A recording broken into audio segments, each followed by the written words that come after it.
Tonight, trashing Canada. So made in Canada, it says there. When you see that, what do you think? It's very angry. I want to send it back to you. From your blue bin to a dumping ground overseas, is it time to rethink recycling? A lot of my life was spent under Josh's thumb. Taken hostage in Afghanistan and then, she alleges, abused by her Canadian husband. How she escaped. A CBC News exclusive. That's what's so fun about rental, because you'd be like, could I pull it off? Why some big retailers are banking on clothing by subscription. But would you rent your wardrobe? This is The National.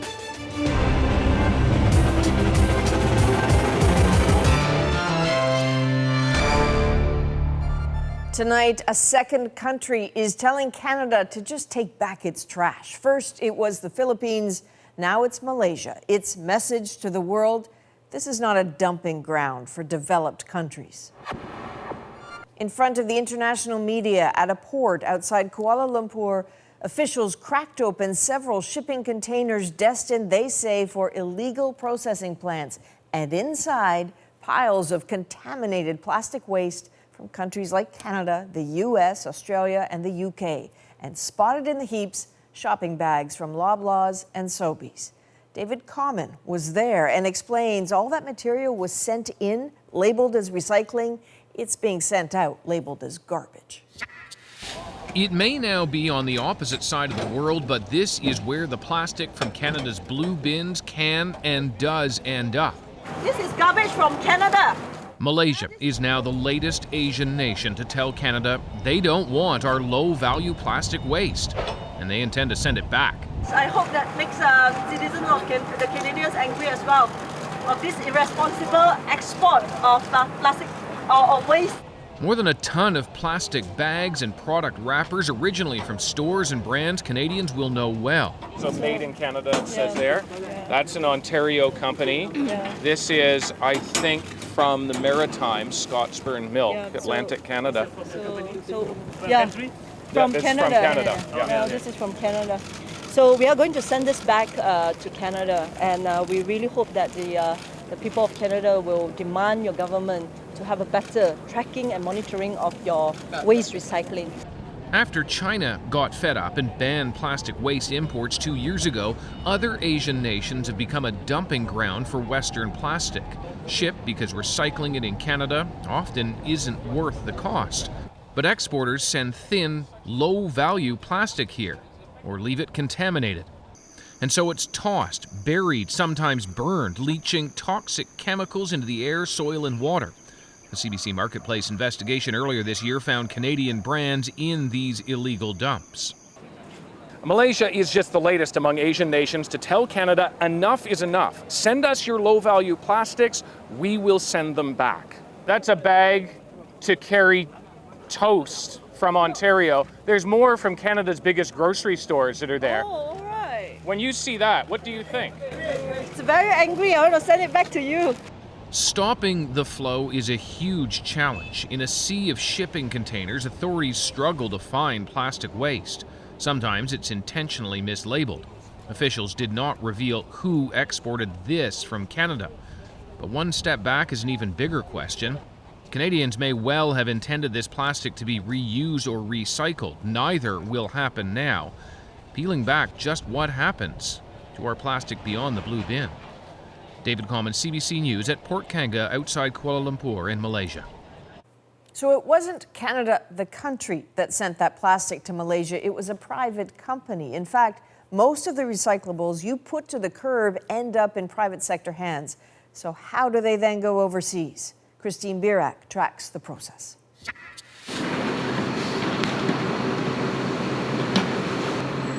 Your recycling travels many different roads, but the first stop is usually a privately owned sorting plant. So if you look over here, this one is the largest in the country. Canada Fibre separates everything, bales what's recyclable, and sells it to the highest bidder.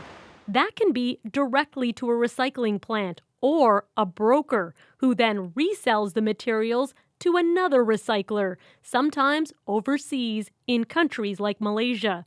Generally, they're all private businesses, and their end goal is to make money. But when it comes to plastic, they're all coming up against a serious problem. There's not enough end markets. Martin Vogt runs EFS Plastics in Ontario. His company buys plastic from our blue bins, grinds it down into resin in the form of these plastic pellets, and sells them back to the plastics industry. But prices have dropped dramatically. The price for prime resin is so low because of the supply on the market. A plastic glut fueled by oversupply and the oil and gas industry. It too produces resin, not from recycled but raw materials from the earth. Environmentalists argue as recyclers dump worthless plastic, the government is subsidizing the energy industry to make more. The cost of recycling is high, and the cost of making virgin plastics is low. So we need to change the conditions to make the market work, and we think only government can do that. Recyclers say they're not expecting subsidies, but they need new markets. They want government regulations forcing plastic makers to use a certain percentage of recycled content in their new products. It's something that's already happening with paper. But waste management experts say the real issue here is that we're just using too much plastic. We need to reduce our waste. We need to have far more reuse. We need to have far more refurbishment. We need to have less consumption. As it stands, this stuff is only recycled if there's money to be made. Otherwise, it's all garbage that's being dumped somewhere. Christine Birak, CBC News, Toronto. While it was actual plastic sent to Malaysia, it was garbage, mislabeled as recyclables that was sent to the Philippines. Now, after 6 years and diplomatic threats, there's a plan to get it home. These photos show the containers being fumigated, a necessary step before they can be loaded for transport. The Philippines set the departure date for May 30th. Canada has said it would be done by the end of June. Either way, the federal government is footing the bill for dealing with all of this because the Canadian company that shipped those containers is no longer in business. Asked on Twitter who was supposed to accept it all those years ago, the Philippines Foreign Secretary made clear he only cares that it's leaving, adding, "Anyone throw a monkey wrench and I will burn his village." Now to a CBC News exclusive. Former hostage Caitlin Coleman is opening up about her turbulent relationship with her now estranged husband, Joshua Boyle. They were held by Taliban-linked captors for 5 years. Now he is on trial in Ottawa for domestic violence. He's pleaded not guilty. Because of that trial, we're limited in what we can report. But in her only Canadian interview from her new home in the U.S., Coleman tells Judy Trin how she escaped the man she says tried to control her life. Now living hundreds of kilometers from her estranged husband, Caitlin Coleman is reclaiming her voice. I feel like, I've been given another chance. And a lot of my life was spent under Josh's thumb. They are willing to kill us. Coleman, who's American, and her Canadian husband Joshua Boyle made international headlines after they were kidnapped by Taliban-linked extremists in Afghanistan. They were held hostage for 5 years and had 3 children in captivity. In court, Coleman testified that Boyle controlled what she said after their rescue by Pakistani forces. Josh scripted any interaction I was to have with the media. He also mostly scripted my interactions with his family or with my family, with doctors, with anyone. After their release in 2017, the couple settled in Ottawa. 3 months later, Boyle was arrested for domestic violence. He's currently on trial on 19 charges, among them assault, sexual assault, and forcible confinement. Boyle has pleaded not guilty to all the charges. Coleman told the court she escaped her husband by running out into snow-covered streets in sock feet. He treated my sisters less than he was. Joanne Rotenberry testified at trial about the control she says she saw Boyle exert over her sister. Days after the couple's release from captivity, Rotenberry visited Coleman in an Ottawa hospital. She says Boyle still expected Coleman to care for their children. That I found disturbing. Katie would have to entertain, dress, feed, take care. Well, she was the one in the hospital bed with the IV in her arm. After Boyle got bail last summer, Coleman, who was pregnant with their fourth child, fled once again. In family court, Boyle claimed she was mentally unfit. He wanted access to their children, but she wanted to relocate to Pennsylvania to be closer to her family. A judge granted Coleman temporary sole custody. I was literally in the lobby of the ultrasound clinic that I had gone to when my lawyer called me on the phone and said, "We won." She says her lawyer told her she had 4 hours to leave Canada in case Boyle launched an appeal. This photo shows Coleman with her mom, sister, and aunt. With their help, she packed up her life in Canada and sped to the border. They were flagged for extra screening, but Coleman was prepared. I hand them the court order, at which point they take it, they process it, and then the border agent comes back to me and she shakes my hand and she says, "Welcome home." Wow, you're swinging yourself. Back on American soil, now with 4 young children, Coleman's life is busy. Far from captivity, she's allowing herself to dream again. I want to see my children grow, and I want to make sure that they have really good, happy lives and make accomplishments in their life. But I also want to have a life full of accomplishment myself. Only a few people know where Coleman lives. There's a restraining order against her husband, and she's filed for divorce. But her legal ordeal is far from over. Her husband's trial has been suspended until a judge decides if the defense can question Coleman on her past sexual history with Joshua Boyle, the man accused of abusing her. Judy Trin, CBC News, Ottawa.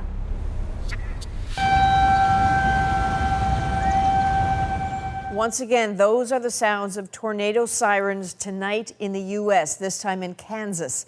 A large and dangerous tornado touched down just west of Kansas City, leaving a number of people injured and a trail of destruction. Dozens of homes with roofs torn off, power lines downed, and debris scattered. The storm was threatening to bear down on Kansas City, with residents told to seek immediate shelter.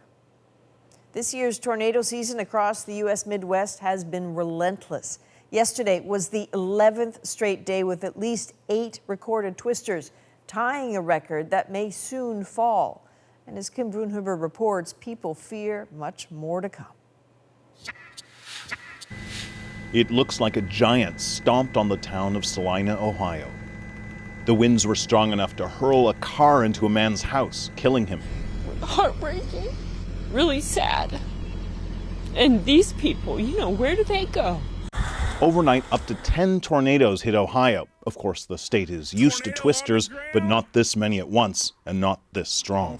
My head's up against the wall shaking back and forth. There's wind from the tornadoes pushing through, up through the vent into my face, and I'm freaking out, sitting there. It lasts about, I'd say, 10 to 15 seconds, scariest 15 seconds of my life. When it was over, this empty elementary school was just one of hundreds of buildings damaged in a devastating night across the central U.S. Federal officials say it's possible more than 50 tornadoes touched down yesterday across 8 states. From the air, it just looks absolutely horrible. You see not only roofs of houses off, but you see just everything just like splintered. The power of a tornado is, you just can't believe it until you see it. Experts say that many tornadoes in one day isn't uncommon in the U.S., but what is unusual is that it happened over such a wide area. While the cleanup begins in Ohio and Indiana, in Oklahoma, Iowa, and Arkansas, the problem isn't wind, it's water. I was scared. I was crying, thinking I was going to drown. It's been raining and flooding for weeks. By tomorrow, some rivers are expected to rise to historic levels. The forecast across those battered states calls for more rain and maybe even more tornadoes. But for now, at least, a sense of relief that most residents heeded the weather warnings. We practice these things, and practice makes perfect, and we've done pretty well this time. Considering the damage done, they say it's a miracle more people weren't hurt or killed. Kim Brunhuber, CBC News, Los Angeles. To Ottawa now, and Mark Zuckerberg never did turn up on Parliament Hill, but executives from Facebook and other tech giants did appear today, answering an international panel's questions about online privacy and fake news. The panel is concerned that doctored video and outright lies are a real and growing threat to democracy. Here's how a former Facebook advisor turned critic says governments should deal with companies that allow fake news to spread. The most effective path to reform would be to shut down the platforms, at least temporarily. The platforms have left you no choice. The time has come to call their bluff. This could all become an issue here in Canada with an election just 5 months away. And as Olivia Stefanovich reports, it is already a problem in the United States. Does Facebook still defend the concept that it doesn't have to be truthful to be on your platform? I understand what you're getting at. Canadian lawmakers led their international counterparts in a fierce grilling of Facebook over its refusal to take down one particular post. Could Facebook explain why it's decided not to remove the video of Nancy Pelosi? The altered video was taken from a speech by U.S. House Speaker Nancy Pelosi. And then he had a press conference in the Rose Garden with all this sort of visuals that obviously were planned. The doctored video is slowed down to make Pelosi appear unwell or drunk. And then he had a press conference in the Rose Garden with all this sort of visuals that obviously were planned. YouTube removed the video. Facebook has not. Let's say that the similar video would appear, only that the person there would be Mr. Zuckerberg. Would that video be taken down? Would it get the same treatment? Right. Facebook says it has taken steps to limit the video's reach and has sped it up to make it look closer to the original. But the fake can still be found easily. The only way to tell it's false is if you click share. And not all copies have this warning. If that were to happen in the Canadian election, a similar video of a Canadian politician, would Facebook remove that video? If it originates from a fake account, or if it's deemed to be spam, if it is a violation otherwise of our community standards, absolutely. And I can assure you that in almost every instance that But it is false. It's not the truth. This media expert says it's a minefield. It shows the limits of their jurisdiction. It shows that governments haven't developed robust governance frameworks to push back against the things they think are problematic on these platforms. But it also exposes the nature, how complex this problem is. Begging the question, if governments can't even convince Facebook to take a video down, who can? Olivia Stefanovich, CBC News, Ottawa.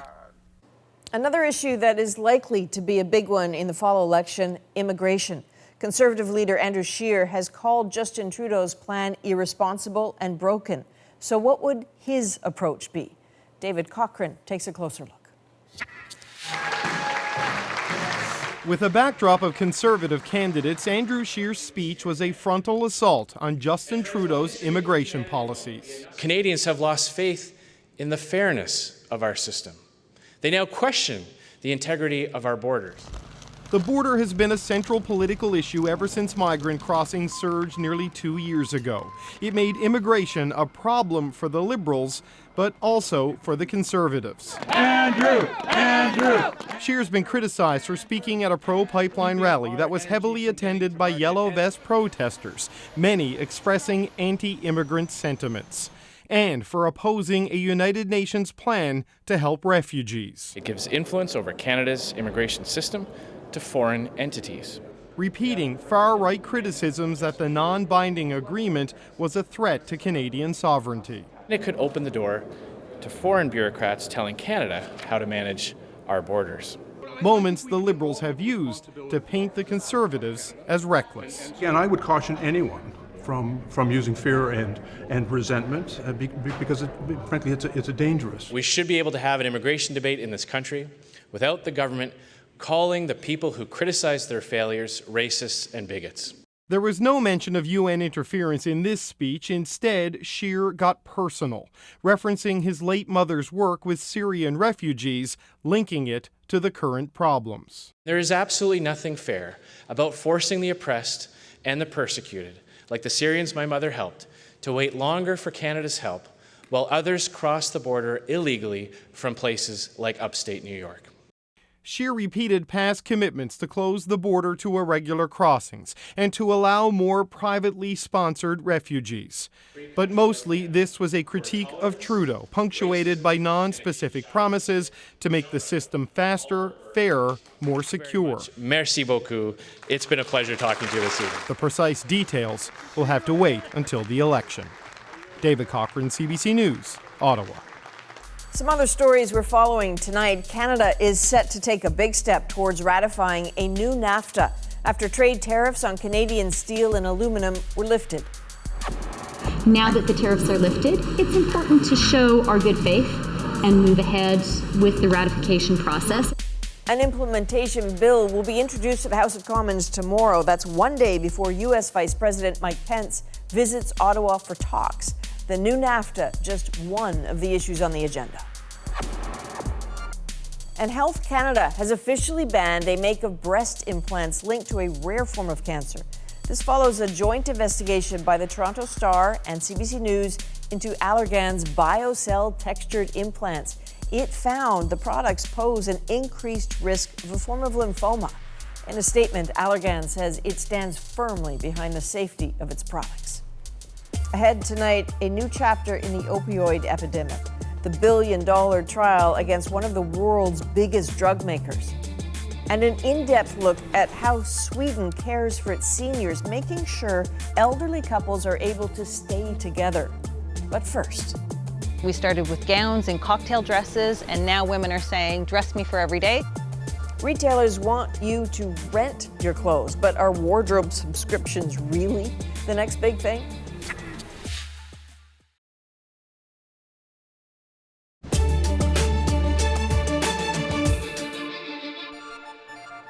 Younger generations are driving a new trend in retail. Instead of buying clothes, they're renting them, wearing them, then sending them back to get more.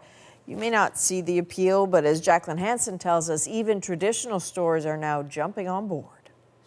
Still, you could wear to work. Rent it, wear it, and send it back. It's a model Rent, Frock, Repeat has been fine-tuning with its designer dress rentals. We were invited to a wedding, and we were both complaining that we didn't want to go spend hundreds of dollars on a dress that we knew was going to be worn once. 8 years later, they're expanding the company's closet and relaunching this fall as a monthly rental service. Subscribers will get 4 to 6 items of clothing each month for between $99 and $199. We started with gowns and cocktail dresses, and now women are saying, dress me for every day. So now we're moving to office and weekend wear as well. Who needs a closet full of clothes when you can rent the runway?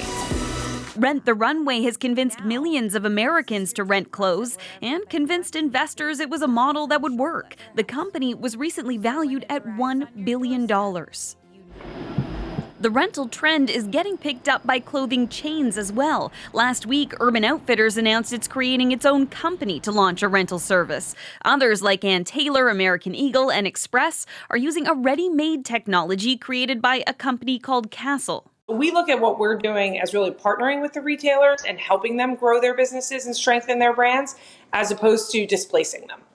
It's getting attention online. This Express reviewer got 100,000 views. I got these jeans, yes, baby. And I also got this cute sweater. But it's still a small market and mostly limited to the U.S. So there was definitely a ton of interest for a unlimited rental subscription service in the Canadian market. I think we are probably 12 to 18 months away from expanding internationally. The timing could be good. Most of the retailers are targeting a younger generation that's already used to sharing everything from cars to apartments. And the retail industry could use the extra income from subscriptions. People have been buying less stuff. It all stems from the market being flat. So all these retailers are looking at ways to disrupt their retail business model. But it's not a sure bet. Data from NPD Group shows more than half of U.S. consumers who sign up for a subscription service unsubscribe within 3 months. And clothing subscriptions could create new environmental concerns. You think of the washing and the returns and the shipping, all of that back end. I'm challenged to know of how environmentally sustainable that will be. At Rent, Frock, Repeat, the founders want to keep growing as a fashion tech company and work with designers to make clothes last even longer. I'm so excited because we finally recognize it's not a risk anymore. There's already a wait list for the new service. That's what's so fun about rental, because you'd be like, could I pull it off? Yeah. Thousands of Canadians ready to change their buying habits, but also their wardrobe. Yeah, I think that's absolutely. going to look really cool together. Yeah, the design on Jacqueline Hansen, CBC News, Cornwall, Ontario. Really amazing. Yeah. Up next on The National, you'll see how elderly couples are cared for in Sweden, how they are kept together, and what lessons Canada can learn. And later, the young Yukon man poised to make hockey history. Now it's finally here and my season's over and the draft's a month away. It seems pretty crazy and surreal, but I'm just excited to get to it.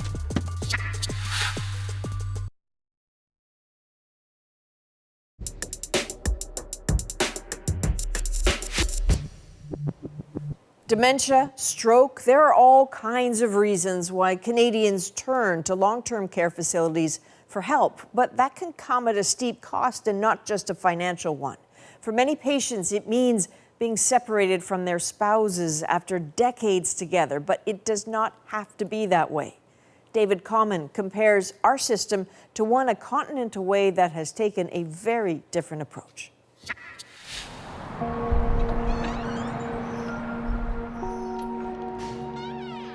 Every morning since the ambulance came for her husband begins just like this for Martha Farnell. I always leave here between 7:30 and of course so I'd be there in time to give him breakfast. For 66 years, they've been together, beginning with a life in the military and eventually settling in Calgary, always together. But at 89, dementia and then a fall have pushed Willard first into hospital and now a long-term care facility. Martha is with him as often as she can be, even when he's napping. She can still live independently, doesn't need the level of help he does, and that means it's much harder to stay together in a system just not designed for couples. You want to be together? Yes, that's the way I feel, yes. That's what you want? That's what I want. Is that being offered to you? No, that is not offered to me because they say there's nothing wrong with me. What do you worry about? He's just going to deteriorate so fast without me. He will, because he just depends on me for everything. Martha's story is one you may have heard before. Oh, thank you. Across Canada, couples are routinely separated when one needs more help. As long as I'm hearing it. Reuniting them under one roof can take months, even years, if it happens at all.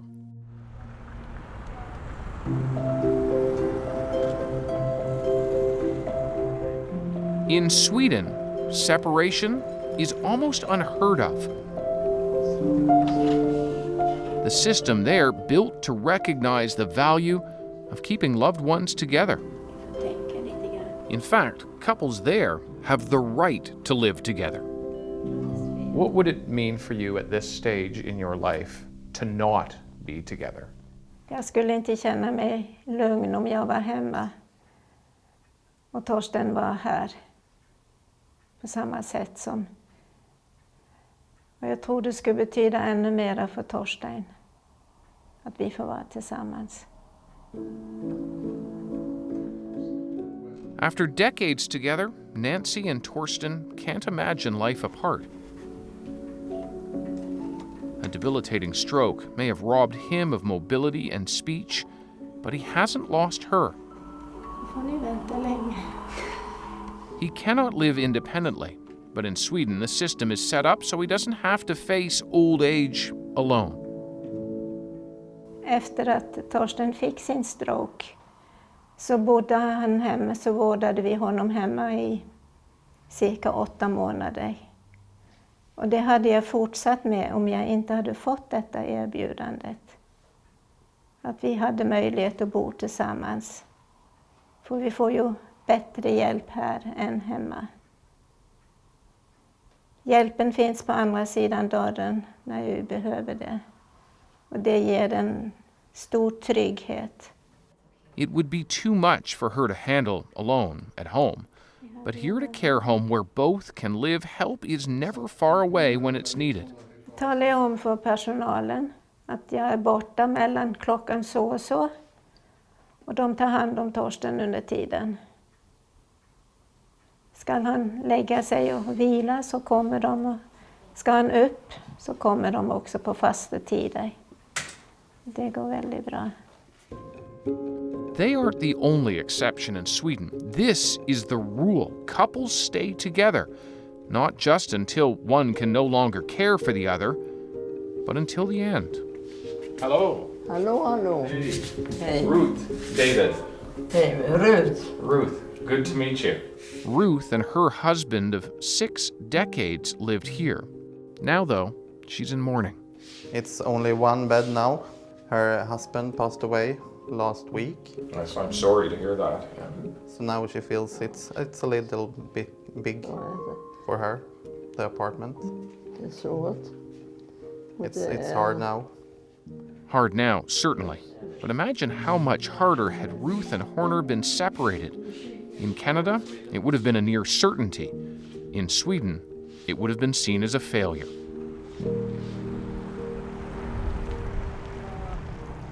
For Sweden, this is as much about maintaining companionship as anything else. So these are brand new? Yes. Take these new apartments designed for 2. Nice. So who are these designed for? It's for people so they can stay together longer. Like a couple? Yeah, a couple. Or if you have a best friend you want to stay with, or a child or something. There's a lot of lighting going on. Driven forward in a partnership between IKEA and the country's queen, they are specifically designed to ease the symptoms of dementia. It's a timer on the outlets. You can also install for the water, so you don't leave it running. Andreas Melkerson is a nurse here. Here, light switch. Oh yeah, it's almost like a little night light, but it's on all the time, right? Blinds to avoid mirroring from the windows. Yes. If you see yourself in the window, it can scare a person with dementia. As people live longer, more with dementia, Sweden is rising to meet the challenge of this growing disease. It's a lot of contrast here as well. Without cutting people apart. We want to do something new here. And this is that new thing? This is the new thing. And with plans for more, a safe environment where being together is itself a form of care. Keeping lives together as one just seems like the right fit. What would you say to a country like Canada that don't have couples staying together in their later years of life? Det kan inte bli bättre när man ändå är i en sån svår situation. Så är det bästa som kunde hända oss i alla fall. Den där kan du ta kanske. The circumstances are ideal for Nancy in Sweden, but not currently an option for Martha in Canada. This is all Canadian soldiers where we were picnicking. Even as she flips through decades of memories, she's now focused on her future and asking health authorities why Canada and Sweden are so different. And I said, why don't you start doing something in Canada? Why can't Canada change the system? A little bit behind. This is some of our gatherings that we always had in there.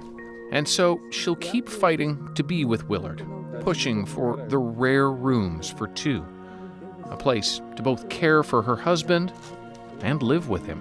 I want to be there with him and do stuff for him. And that's my main objective. And I've often said, I said when I knelt down before God and said, until death do us part, I meant that we've written each other letters, and that's what we both have in our letters, that this is what we want. We want to be together till the end. Martha knows that may not be long for Willard. She's intent on keeping what she sees as a promise to him and to herself. David Coleman, CBC News, Calgary. Up next on The National, you'll hear from 2 mothers who share a similar story, why they say they have no other choice but to drain their bank accounts to save their drug-addicted sons. My son wasn't my son for years, and this was the hope of getting my boy back.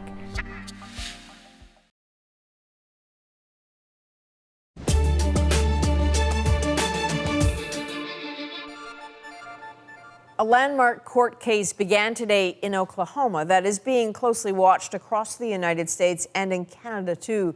The state government seeks to hold a giant drug maker to account for its alleged part in the opioid crisis. It says Johnson & Johnson knowingly downplayed the addictive nature of those painkillers and contributed to a fatal oversupply. If you oversupply, people will die. This trial is seen as a precedent for more than 1,800 similar suits filed by states, cities, and counties. Oklahoma's Attorney General will argue that Johnson & Johnson ignored documented evidence of deadly addiction epidemics. And embarked on a cynical, deceitful, multi-million-dollar brainwashing campaign to establish opioid analgesics as the magic drug. In our defense of this case, the company responds that even the federal drug regulator had stated opioids carry a low risk of addiction. How can Johnson & Johnson be blamed for the epidemic, it asks, when doctors, pharmacists, and drug dealers all played a role and patients wanted relief? serious chronic pain is a soul-stealing, life-robbing thief. In Canada, a similar legal fight is brewing. Yesterday, Ontario introduced legislation to join a suit that BC launched last year against dozens of drug manufacturers and wholesalers. All of the government plaintiffs are seeking enormous damages to cover public costs of the epidemic. But their cases come down to the human cost, counted in misery and lost lives. If I could go back, the main thing that I would tell Austin would be, Austin, there is no shame in asking for help. But even when someone does ask for help, there's no easy path to a life free of drugs. Getting there can take everything a family has to give. Bonnie Allen spoke with two Saskatchewan moms determined to save their sons no matter the price tag.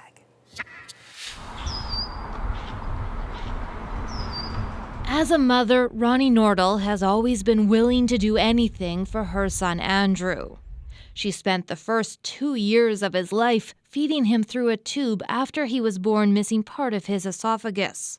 This is Andrew's grade 12 grad picture. Nordal never imagined her son would become addicted to cocaine and crystal methamphetamine. Andrew admits he would do anything to get his fix. I started stealing, I started manipulating my family for money, do whatever it took. I was dealing drugs. Nordal tried desperately to get him help. She put him in a 28-day drug treatment program in Saskatchewan 3 times. At the time, I think I was exhausted and I couldn't fight it, and I didn't know what to do. He was snorting pills, yeah. Stacy Bereza has felt the same frustration. He was using heroin here, and I didn't know. Her son Caden experimented with painkillers in a medicine cabinet and moved on to heroin and fentanyl. I said, Caden, I'm not oblivious to the fact that the path you're on is going to ultimately end in death. Bereza is a 911 dispatcher who handles drug overdose calls almost nightly. She was determined that wouldn't be her son's fate, but she wasn't impressed by treatment options in the province. Saskatchewan's Ministry of Health says it has 350 treatment beds, but many are just for detox. Others are only 28-day programs. And there are only 9 beds in the entire province dedicated to long-term residential treatment for adults. That extends to 90 days. Dr. Peter Butt is an addictions expert who says 28 days is not enough. 28 days is what American life insurance companies or health insurance companies would pay for recovery services down in the States. That's it. And so the programs were modeled based upon the funding structure. It had nothing to do with efficacy, nothing to do with evidence, nothing to do with outcome. Butt says 3 months of individualized treatment should be the minimum, followed by transitional support programs and counseling that extends to at least a year. That's rarely available in the public system anywhere in Canada. So, what is a parent to do? Pray Bereza decided to take an expensive gamble. She booked her son into a privately run rehab facility in Nanaimo, BC. Okay, Mom, I'll go. Okay, you're serious. You want to do this? I want to do this, Mom. I can't live like this anymore. The price tag, $10,000 a month. She cashed in her entire retirement savings, sinking into debt. My son wasn't my son for years, and this was the hope of getting my boy back. Nordal made the same decision for her son Andrew. At some point, we were going to have to not have him in our life, and we came to the conclusion that to be okay with ourselves, we're going to try one more thing. But there are no guarantees. Private facilities are generally unregulated. As someone phoning, you don't know if it's a gimmick, you don't know if they have qualified anything. In total, Andrew did 5 months of intensive residential rehab, then several more months of transitional care with counseling and group therapy. It cost $40,000. But so far so good. He's been clean for 2.5 years. And she's like, as long as you stay clean, the money doesn't matter. She was right there beside me, wanting nothing more than her son back in her life. I said, it's not day by day anymore, buddy. It's literally minute by minute. Bereza's son had 3 relapses in BC, but he's been clean for nearly 3 years. In total, his private treatment has cost $82,000. Credit cards, line of credit. It's a monthly financial crunch. I feel it monthly, but I look at my son's smile today and it was worth it. 2 mothers who never imagined their baby boys would become addicted to drugs or that help would be so hard to find. Both would rather be broke than broken-hearted. Bonnie Allen, CBC News, Regina. Next up, our moment. A hockey player from Yukon could be heading from his backyard to the big league. It's definitely creeped up on me. My NHL draft year always seemed so far away, and it always seemed like it was like a long ways away for me. And now it's finally here. How he may soon make hockey history. But first, in case you missed it, okay, there's no way you could have missed our Toronto Raptors, but with just 2 days to go before Game 1 of the finals, what about that team they're gearing up to play? He's going to have to put it up, launches it up, shot clock. Oh, he knocks it down! So can the Raps stop the reigning champion Golden State Warriors, and can they beat them? I mean, in retrospect, how could a raptor, a velociraptor to be precise, not overcome a buck? Like a ferocious, predatory dinosaur against a deer? Please. But a warrior, that is a different question. And there is another question looming.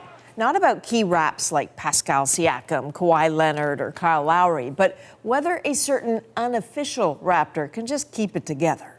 Drake has been, well, we can use the word enthusiastic at Raps games. He has been vocal, expressive, even a little touchy. But Warriors head coach Steve Kerr is not shaken. In fact, he's ready for it. I'm not worried about Drake. I called him on his cell phone earlier, and you used to call me on my cell phone. Well, if that's the kind of performance we can expect from the mighty Warriors, we've got this one in the bag.